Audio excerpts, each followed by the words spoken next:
Hello everybody and welcome back. Today we are here for our second to last set review for Bloomburrow. We're going to be going over all of the colorless, so that's like artifacts and lands, and then the final one will be the multicolor. Now, if you missed, we already did all white through green and the introduction, which is the most important of our set reviews. It goes over new returning mechanics and draftable archetypes and all the good stuff. So that's the information you need to help evaluate the cards we're going to be looking at today. So make sure you guys do go back and check out the introduction to Bloomburrow. We do have Yanks on the call, as always, my co-host for the set reviews. Welcome, Yanks. Hello, everyone. All right, you ready to jump straight in? Absolutely. All right, first up, we have the Bark Form Harvester, better known as Groot, as HT noted here. A shapeshifter changeling squirrel thing. It's a 2/3 with reach, and for 2, you can put target card from your graveyard on the bottom of your library. I am Groot. Yeah, a 3-mana 2/3 with reach is already good. And the fact that this is colorless and takes the shape of every single creature type in every deck, because chances are decks will have multiple creature type like requirements, means that you get value, good keywords, you get like some protection from long game in case you like mill yourself out. What's not to like here? There's nothing not to like here, but it kind of doesn't do anything. What do you mean? Like, it's a perfectly fine card, and it's going to be drafted fairly highly because it goes everywhere. But it's basically just a 2/3 reach. For 3, that seems fine. It's fine. It's just There's nothing wrong with it. It's just not exciting either. No, I mean, it's a common colorless card. That's a 3-drop. Like, those are never going to be exciting. It's just this is a well above rate for what we typically see in colorless at this point. Colorless creatures are usually overcosted. It could be. Yeah, I don't even know what's on rate anymore. For colorless, like, you'll see like a 3/4 vanilla cat for 4, right? You know what I mean? You usually pay a premium for the colorless, like, mana restrictions. Sure. And this is doing a lot more than that. You don't see a keyword typically. And the shapeshifter, I think, is going to be a pretty big game changer. Agreed. I mean, the card in this slot usually sees basically no play. This will see some. I think this will see a decent amount. I think this is a card that I'm pretty happy to run. I think it's like a solid 5. I'm not too. Anyways, we're not that far different. I was just saying like 4.5. Okay. Yeah, the 4 is like oh, I wish I didn't have to run this, but I'm gonna have to sometimes. 5 is like, all right, sweet. So yeah, we're pretty close. Next up, this feels like a card I'll take, and then a lot of times I'll be like, oh, I don't really need this. Fair. Bumbleflower Share Pot, 2-mana artifact. When it enters, create a food. Pay 5, sacrifice this, destroy target non-land permanent, activate as a sorcery. I like that it creates a food. We see this sort of colorless removal, artifact slow activation. Doesn't a lot of times, sometimes even more, it costs even more than 5. Yeah. But usually it's instant speed sometimes. This also gives you the food, which enables like forage and a few other things, which I like. Also, I wanted to note, Veggie, as lovingly stated by Veggie, this is Miss Bumbleflower. I can't quite do it justice, but just so you know, that's how you actually say it. Just throwing that out there. I don't get it. No, literally, I don't. That's okay. Rating wise, I think this is a reasonable card. Probably not super excited if I'm not interested in food. Hopefully I'll be able to find more consistent instant speed removal when I need it, but it just destroys a non-land permanent, so that's pretty good. I think this is like a 5. I'll play it if I don't have better access to other stuff. I have this as a 4. I feel like I'm only playing this. Either I want a lot of food, which that's fair enough, or I just have no removal and I'm desperate. Yeah, I agree. All right, let's go ahead and keep it moving. We have the Fountainport Bell. 1 mana for an artifact. When Fountainport Bell enters, you may search your library for a basic land card, reveal it, then shuffle and put that on top. You can pay 1, sacrifice it to draw a card.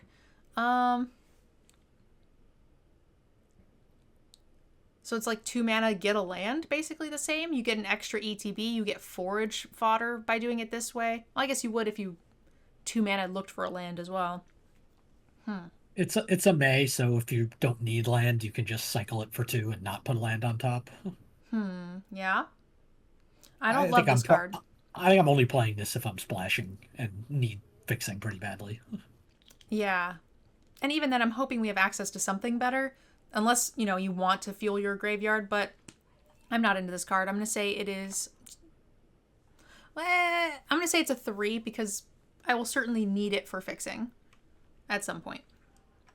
The worst, the fail case on this card is it just cycles. So if you have to play that as your 23rd card, it's not awful. So 3 seems fine. Next up. Heirloom Epic. 1 mana for an artifact. Pay 4 and tap to draw a card. For each mana in this ability's activation cost, you may tap an untapped creature you control rather than pay that mana. Activate only as a sorcery. So it has like Convoke for its ability. Yeah, I guess it is worded strangely for some reason. For each mana in this ability's activation cost, you may tap an untapped creature. Okay, yeah, so you can just Convoke. So if you make a lot of babies with offspring, you can just draw cards. I mean, I don't hate this. No, it's slow, but it's if the format can support that, that's fine. Yeah, probably just a 4. I feel like my go wide creature token decks, I don't want to be spending a ton of time tapping my creatures on my turn. But Agreed. It's fine. I could see running one of these if you need like I say, if you need just something to refill with later in the game. It's easy to find the mana to spend on this, like the 1 to get it on the battlefield, and then you just use this whenever you have nothing else to do. But Yeah. it's not great. And I think that's reasonable. It's an okay 23rd playable card. So 4. What do you think? Agreed. All right, next up. Patchwork Banner, 3 mana for as Patchwork Banner enters, you get to choose a creature type. Those creatures get +1/+1, and you can tap it to add a mana of any color. So you're ramping, you're fixing, and you are going to get sort of an Anthem emblem-y effect here, which I like. Even if your deck is not super specific, you're going to get, your green deck is going to have some squirrels in it, even if it's not very squirrel specific, and you sort of can just pick whatever creature type is best for you at the time. So I don't think there's anything wrong with this. Green big decks are going to want it. Fixing decks, squirrel decks. I think the average deck is going to be pretty happy with this. Agreed. This goes in anything. The ramp, it's fixing, it's ramp, and unlike a lot of sets where like maybe their creature types are concentrated in one color. Here, they're all concentrated in 2, so your pair is going to have something that's a dominant creature type.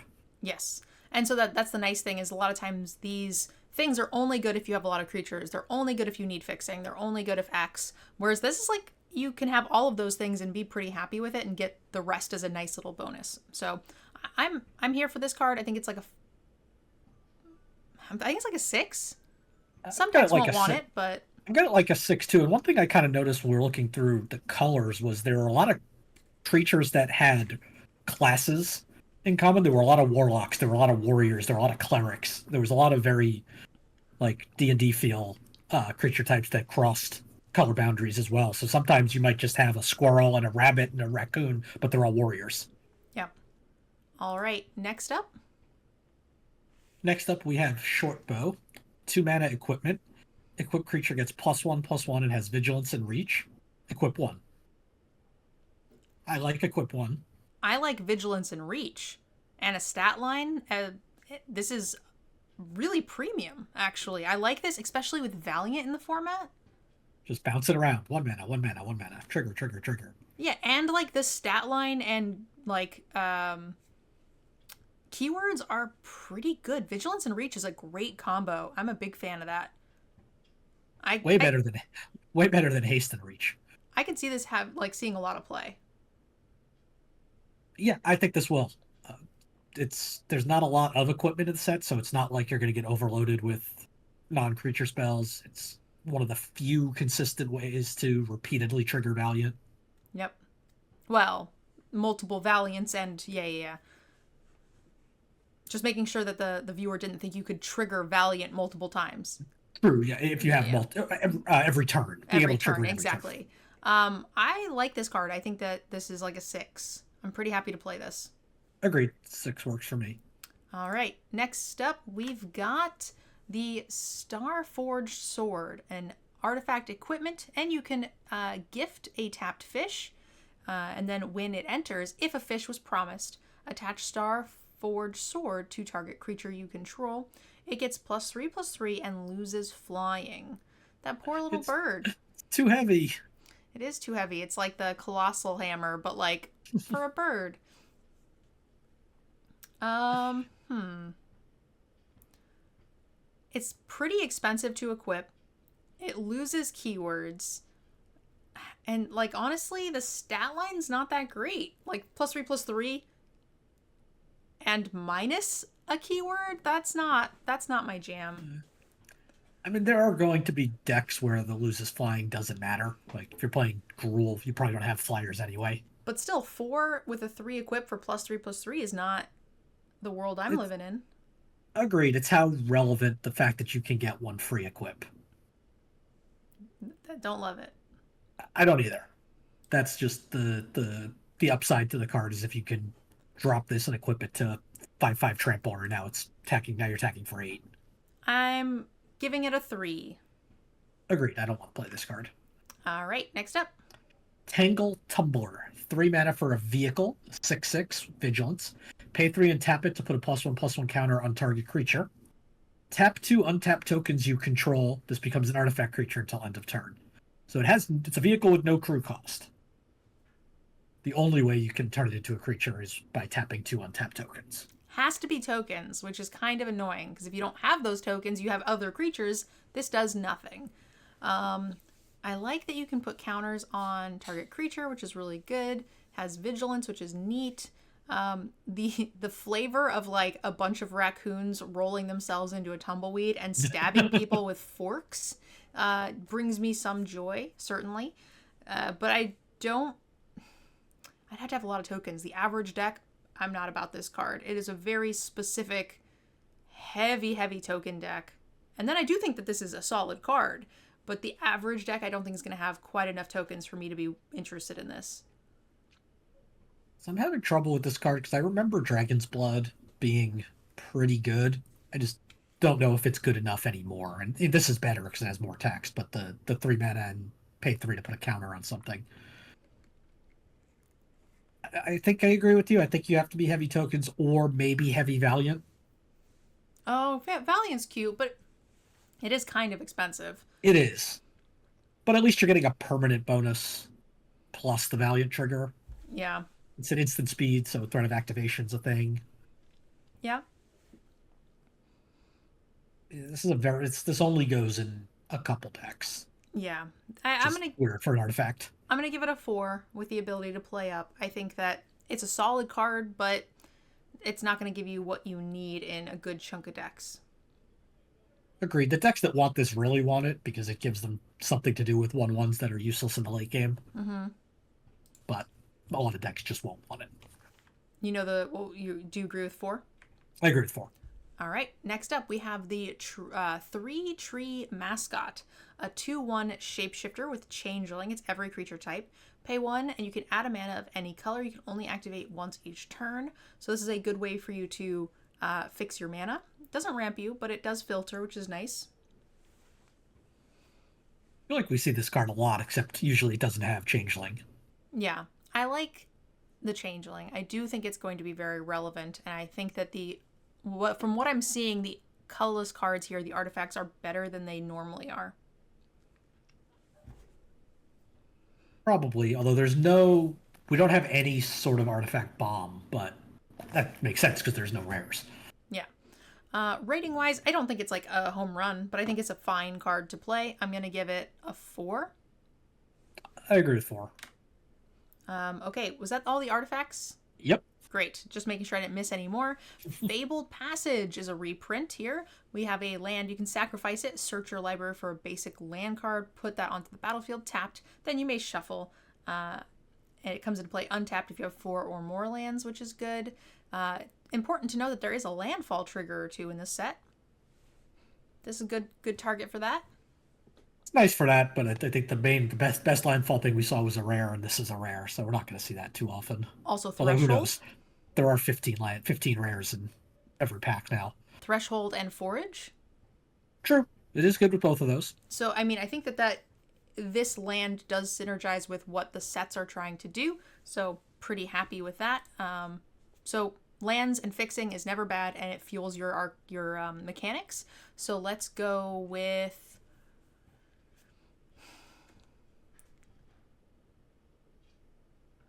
$7. I'm always happy to have this. I'm never cutting it. I'm never cutting it, but I don't think I'm ever taking it high enough for me to call this a 7. So the thing with lands is that they are good enough to take. They do everything you want. They are high in making your deck optimized. But I wouldn't necessarily take it over another 7, if that makes sense. Like, lands are kind of in their own world. I agree, and I think I tend to put higher the lands that do that are replacing us. Basically, you're getting a free spell. Oh, here you're sure. not. Here, or even just like the lands that have abilities. Like here, this is just a land. It's good fixing, but it's kind of just an Evolving Wilds for the most part. In a set that wants you to have landfall cards in graveyard, all sorts of threshold. The Threshold and Forage, Landfall, I think that was like on 1 or 2 cards. And this is not a set that seems to be that interested in going 3 colors. We haven't seen much of that at all. So well, we haven't seen the multicolor cards yet. So true, but there aren't many. I have seen the multicolor cards. There aren't many. I think card's good, but I've got it like a 5.5. Fair. I think that having a good mana base is always really important. So I will definitely stay higher on it. Fountain Port. Taps for a colorless. You can pay 2 to sacrifice a token to draw a card. I like that. 3 tap, pay 1 life, create a token, blue fish creature, or pay 4, create a tapped, or create a treasure token. So you get some fixing there. Dump mana sinks if you need them. Kind of surprised that the fish is cheaper than the treasure. Agreed. But it's cheaper. As a limited player, that makes sense too. It's interesting. It does a lot, but very, very slowly. Yeah, no, I'm here for this card. If you're running 2 colors, which I think most of the decks will be, you can afford to run a colorless pip. No problem. You get some extra card draw. You get a good way to break board stalls. You get card advantage, fixing. Nothing I don't like here. There's a good chance you just like on 4 have a 5 drop but can't do anything else. You get to just do this. I'm definitely never cutting this card. I mean, I guess unless I'm some sort of 5-color monstrosity. And even then, it makes treasures. I think I'm happy to have this card. I'll just give it another 7. I think it's going to be a little lower on all the lands, but I'm definitely higher on this than Fabled Passage, so I'd say like 6.5. All right. Next up, Hidden Grotto. Enters Surveil 1. You can tap to add a colorless. You can also pay 1, tap it to add a mana of any color, so it will sort of filter, but at a disadvantage. But again, 2-color set. A colorless mana is not the end of the world, and Surveil could be very good for, hand fixing your hands, smoothing your draws, and also for like Forage and Threshold. I'm pretty low on this card. I'll play it in a 2-color deck, but I won't be upset if I don't have one. Like, fine. I think it's a 4. I think it's okay Agreed. if you have a very not greedy 2-color deck. If you don't have a lot of double pips, I'll run it. Just like I said, I think the Surveil has value, but it's not a ton. Next up. Lilypad Village. This is a land that taps for colorless, or you can add blue, but only to cast a creature spell. or you can pay blue and tap it to surveil to activate only if a bird, frog, otter, or rat enter the battlefield under your control this turn. I mean, it's basically all of the creatures in blue, right? Like Oh, each color it's has the like four. Yep. four. Yeah. So I mean, if you have a blue creature enter, or most likely whatever your color pair has some of them as well, then you're fine. So I don't think that that'll be hard to activate. And again, I'm not super concerned about it producing colorless, and even then you can still produce blue for most of your deck because you'll have more creatures than non-creatures. I like this card. Unsurprisingly, this is the start of a cycle that we'll see that they all have the four creature types and some ability, and you can only use color to cast a creature. Yep. I think Surveil's this gonna is be like good. a. I think this is like a 6.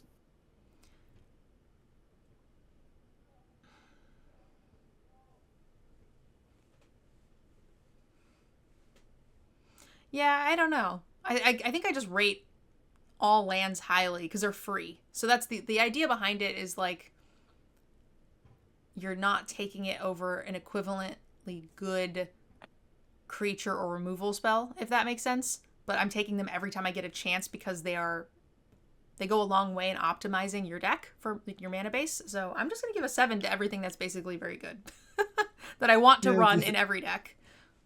I think we just have a little different view. I mean, they're free to put in your deck, but they're not free because the cost is what you could have taken otherwise. Yes, and that's why I was saying I wouldn't necessarily prioritize it over an equally rated non-land card, which Sure. it performs well in the deck and it can help you win and do all those things. So it's just a little bit different on how I look at those cards. It's sort of like sideboard cards. We give it a 1, but you want to take them. Does that make sense? So that's just my way of distinguishing between the two. Right? Yeah. This is the white one, same color, like deal here with colorless and white, only cast for creature spells. You can pay 2, you can sacrifice it, and you can look at the top 6 cards of your library. You may reveal a bat, mouse, rabbit, rat, bat, bird, mouse, or rabbit card from among them. Put that into your hand. Put the rest into the graveyard, or put the rest on the bottom of your library in a random order. This one, the blue one, you don't have to sacrifice. A couple of them you do. This one and the black one you have to sacrifice. That's interesting. So you could whiff, but you get it in your hand versus the surveil. The other kind of difference is you get the ones that you have to sacrifice don't require you to already have something in play. Yeah. It helps you get the something. Yeah, that's fine. Exactly.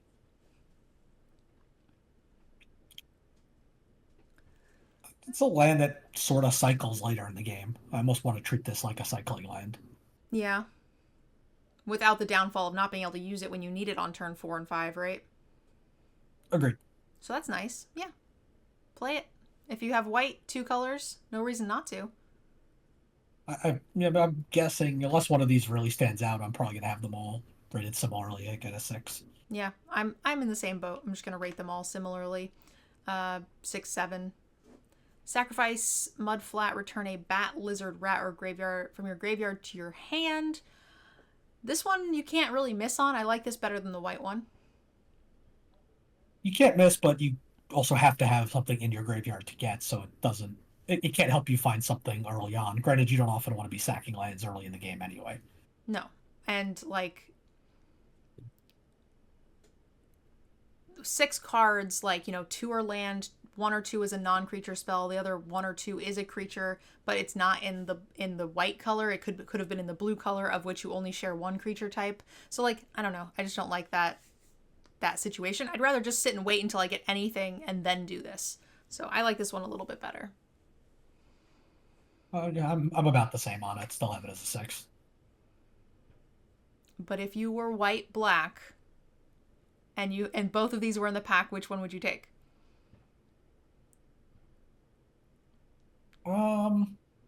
Might depend on what the creature types I already have are. Like if I've got a lot of mice already on the white side versus having a lot of rats. Probably black, just because black wants to fuel its graveyard and white doesn't. So the sacrifice helps there. All right, the next one is you can pay 1 green, put a +1/+1 counter on each frog, rabbit, raccoon, or squirrel that you control that entered the battlefield this turn. That's nice. Shares a lot of types. A counter on each of them is pretty cool. And it's a recurring thing, so getting 3 counters out of this won't be terribly difficult. No, and we know that blue green in particular is all about kind of replaying creatures, so we're getting them to come back in, although I guess you lose the counters, so that doesn't really help. Yeah. So yeah, you can keep reactivating it on the same creature, but that doesn't really accomplish a lot. So never mind what I was just saying. Unless there's like a thing that says like, I don't remember one. I remember when it comes into play, it puts a counter. But if there's like one that when you bounce it, you get to put counters elsewhere, like move them. But anyway, that's super unlikely. Yeah, I think this card is good. I think this is probably my favorite of the bunch. This is gonna wreck some people in some gruel. So my top slot right now for the cycle. I think I agree. Rockface Village. This one allows you to pay 1 and target lizard, mouse, otter, or raccoon gets +1/+0 and gains haste until end of turn. That's going to kill people. Hasty Land. That's definitely killing people. It is. I think I have an instant dislike for this card, but it is good. Well, you don't play creatures, so it's not good for you. It's also even like these decks want to be. It's good later, but these decks want to be curving out, and to activate this, right, you're basically having to play 2 mana off curve. Well, I think while you're still curving out, you're not interested in this. I feel like this is your top end. If that makes sense. You're not constantly playing 2 mana behind, agreed. giving a creature haste every turn. You're just curving out to your biggest, bulkiest dudes that you can, and then you give them the final wallop at the end with the 5/5. Sure. Yeah, rating wise, I think that this is probably has the highest like 1 turn impactful ceiling of the bunch for sure. Well, and the fact that it doesn't have to be, unlike the green and blue ones, it doesn't require you can't only target something that came into play this turn. Yep. So yeah, obviously you want to for the haste, but the +1/+0. you can at least get the +1/+0 every turn if you want. Yep. Next up, we've got 3 Tree City. Enters, choose a creature type, adds a colorless, or choose a color, add an amount of mana of that color equal to the number of creatures you control of the chosen type. So this is like rabbit. This is not Nykthos. As much as people want to call this Nykthos, this is not Nykthos. That's what I was gonna call it. Yeah, but it's terrible. But it's rabbit Nykthos, right? Like it can be terrible and still have a namesake. No, I know. It's just people are like comparing it to Nykthos, and it's like it does something similar, just terribly. Yeah, little Nykthos. Like this, you need 4 creatures in play before you're breaking even, right? Or before you're turning a profit on this. 4 of the same type. I think you just like to poop on people's parade. I think that's the vibe. I just think the card's bad. It's just a bad card. And that's okay. It can be bad, but like that doesn't mean it doesn't do something similar to another card. It has a namesake. Lotus Bloom does something similar to Black Lotus, but it's not. I'm never going to call it that. But it has Lotus in the name. Yeah. Right? They called it something similar to Black Lotus. Because it's similar to a lotus. Right? Right? Eh? No. Okay. Well, I don't think this is going to be good for limited, but I will forever call it Bunny Nykthos. And no, whoever's saying I had 500 Scoot Swarms, it's still not better than Nykthos, because you still have all the green pips from those Scoot Swarms.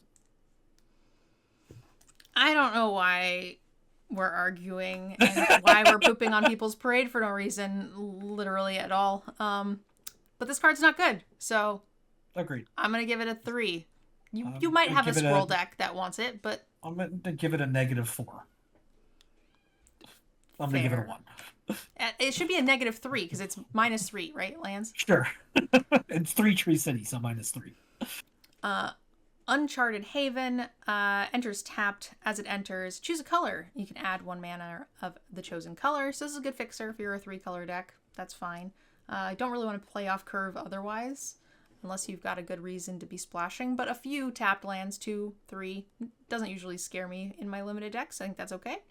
Agreed. 4. It's a 4. I feel like the lands are taking us way more time than it normally does. There's a lot more arguing in Colorless for some reason, which has not that much power or rares. Sure, there were only, 2, 3 rares in this entire section? I don't even think there was any. I don't remember any. Three Tree City, Fountain Port, and Fabled Passage are all rares. Oh, those don't even count. Nobody takes the lands first. Rating wise, I think we said 4 right on this. Yeah. Oh. Main menu. Oops. I still had the game open that we were playing. My bad. Yeah, rating overall, I think I agree 4, and then I think Colorless is solid. I was impressed with the creatures. The lands are fine, a little underpowered, which is good. We don't always need piles and piles of heater in our limited sets, so that's fine. Fixing stinks in this set. What? The fixing is terrible here. Yeah, there's no duels. There's no dual lands at all. Green had good fixing. There was the cyclers in the filters in Colorless. So it's not a 3-color set. So fixing tends to be pretty awful. Agreed. I just noted that there's, even in some sets that are 2 colors, you sometimes still have a cycle of 5 sort of dual lands because they like to put them in for standard. We don't even have that here. Yeah, well, we have foundations coming, which is going to make it so we don't need that for standard. And also, there's a lot of lands. This is the tail end of the standard cycle.